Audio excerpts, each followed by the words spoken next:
कथा आती है। भगवान दत्तात्रेय की तपस्थली, उस गिरनार के बाजू में एक गांव, उस गांव में एक ब्राह्मण दंपति रहते थे। भगवान शिव जी के उपासक, खूब अनन्य भाव से पति पत्नी दोनों भगवान की पूजा करें, महादेव जी की। उसके गांव में सिद्धनाथ महादेव का मंदिर, आज भी वो मंदिर है। दोनों खूब भक्ति भाव से पूजा करते थे। एक दिन शिव जी प्रसन्न हुए और सपने में उनको दर्शन दिया ब्राह्मण को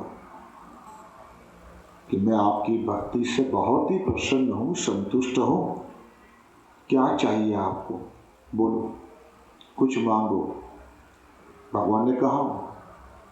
तो वो ब्राह्मण ने प्रभु से कहा कि हे भगवान, आपकी कृपा से सब कुछ है, बस एक चीज की कमी है, शादी हो गई है, 20-22 साल हो गए, घर में कोई संतान नहीं है, एक आपके जैसा संतान हो जाए, ऐसी कृपा करें।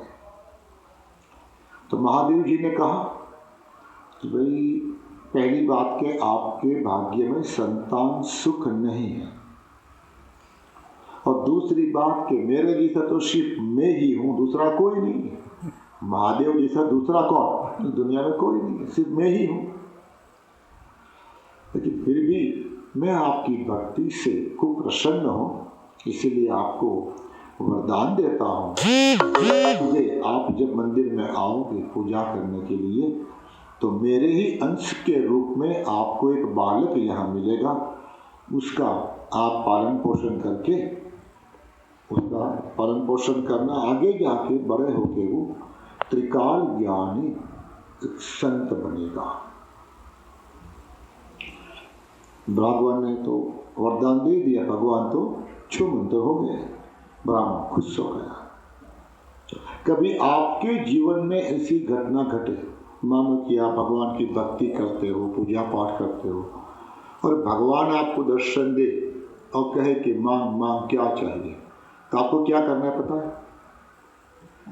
ब्राह्मण ने तो कहा आप क्या मांगोगे, तो मैं आपको एक युक्ति बताता हूँ, इसको याद रखें।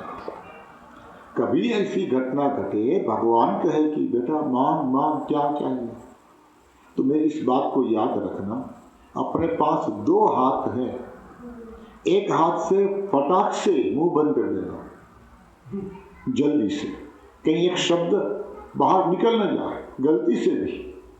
क्या करना है? एक हाथ से फटाक से मुंह बंद कर देना, फिर दूसरे हाथ से खड़े होके, जहाँ भगवान खड़े होके जाके उंगली पकड़ लेना कि भगवान तो अंतर्धान हो जाएंगे, सदा तो रहेंगे नहीं। जहाँ भगवान वहाँ तुम, जहाँ तुम वहाँ भगवान। कुछ मांग लिया तो कि तथास्तु, वरदान दे दिया भगवान तो अंतर्धान, वस्तु चीज मिलेगी, छूट जाएगी, फिर वहीं के वहीं। मंदिर में दोनों पति पत्नी श्रद्धा भाव से जब पूजा करते थे, आंख बंद करके दोनों बैठ गए। इतने में तो एक बालक की रोने की आवाज आई, और देखा तो शिवलिंग के बाजू में फूलों का ढेर था, उसमें से आवाज आ रहे थे। फूलों को हटाए तो उसमें से जस्ट बॉर्न बेबी, नवजात शिशु उनको मिला।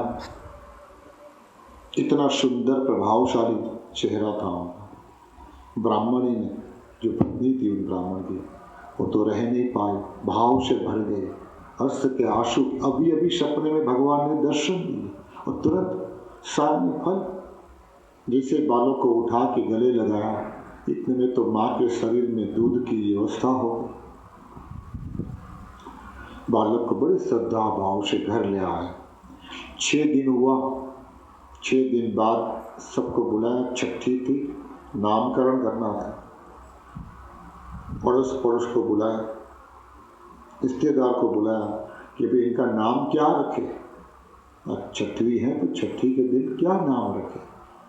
तो सबने कहा कि अरे ये तो महादेव का दिया हुआ है, ये तो देव का दिया हुआ है, इसलिए नाम रख दो देवा। उनका नाम पड़ गया देवा। वही देवा नाम का बालक आगे जाकर देवायत पंडित के नाम से त्रिकाल ज्ञानी हुए। और इसलिए वो फेमस है। अभी भी आप कभी भी इंटरनेट पे जाके देखोगे देवायत पंडित तो सारी हिस्ट्री मिलेगी, उनके भजन सारे मिलेंगे। उसने इसलिए फेमस हो गया कि उसने भविष्यवाणी कही, बहुत सारे कई भजन लिखे भविष्यवाणी के देवायत पंडित ने, इसलिए वो फेमस है। तो देवायत पंडित का एक भजन मेरे हाथ पे आया था 10-12 साल पहले, किसी कलाकार ने गाया था तो मैं सुन रहा था। जैसे ही मैंने भजन सुना मुझे तो पक्का हो गया कि किसके लिए भविष्यवाणी की है उसने। साक्षात बापू जी के लिए उसने भविष्यवाणी की। बोलो, मैं उस भजन का आपको सार बताता हूँ। उसमें ऐसा लिखा था कि जब ऐसा समय आएगा कि लोग अशांति की आग में जलते होंगे, कहीं शांति नहीं होगी। मंदिर मस्जिद तो होंगे लेकिन कहीं शांति नहीं होगी। लोग दुखी दुखी होंगे। हम किसके पास जाएं? हम अपनी व्यथा किसे सुनाएं? जब कोई सुनने वाला नहीं होगा उस समय मेरा साहिब उत्तर दिशा से आएगा, काकरिया में डेरा डालेगा। काकरिया माना अहमदाबाद मणिनगर, वहां काकरिया तालाब है। फिर आगे कहा कि वो ऐसी नदी के किनारे निवास स्थान बनाएंगे जिस नदी में नीर नहीं होंगे, सूखी पड़ी होगी नदी, जल नहीं होंगे, वहां वो अपना निवास स्थान बनाएंगे। फिर आगे कहा कि मेरे साहिब की सेना होगी, फौज होगी, श्वेत वस्त्रधारी सफेद कपड़े वाली मेरे साहिब की सेना होगी। इसे उसने भविष्यवाणी की। फिर आगे कहा कि मेरे साहिब का इतना बड़ा साम्राज्य फैलेगा कि 100 गांव की सीमा होगी। 100 गांव दूर दूर तक इतनी बड़ी सीमाएं फैलेगी उनकी। फिर आगे कहा कि मेरा साहिब उस जमाने में किलोमीटर का माप नहीं था, तो लिखा कि 100 योजन दूर दूर तक वो टेंट लगाएंगे, तंबू खींचेंगे, बड़े बड़े पंडाल लगाएंगे। और एक पंक्ति में तो क्लियर लिखा था कि जति, जति माना साधक साधु, सती माना साध्वी, जति सती, और साबरमती के किनारे सूराओं के संग्राम होंगे और मेरे साहिब युग का परिवर्तन करके नए युग की स्थापना करेंगे। ये उसने आज से कई साल पहले कहा था। जब ये सारी बातें जब मैंने बापू जी के जीवन से टेली किया तो पता चला कि ओ हो ये तो वही है। बापू जी कहाँ से पधारे? तो के सिंध प्रदेश से, है ना, उत्तर दिशा से पधारे।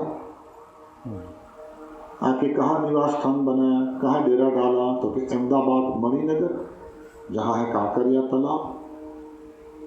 फिर अपनी कुटिया बनाई साबरमती के किनारे, जिस वक्त जल नहीं था, बिल्कुल सूखी पड़ी थी, तो वहाँ मोक्ष कुटिया बनाई।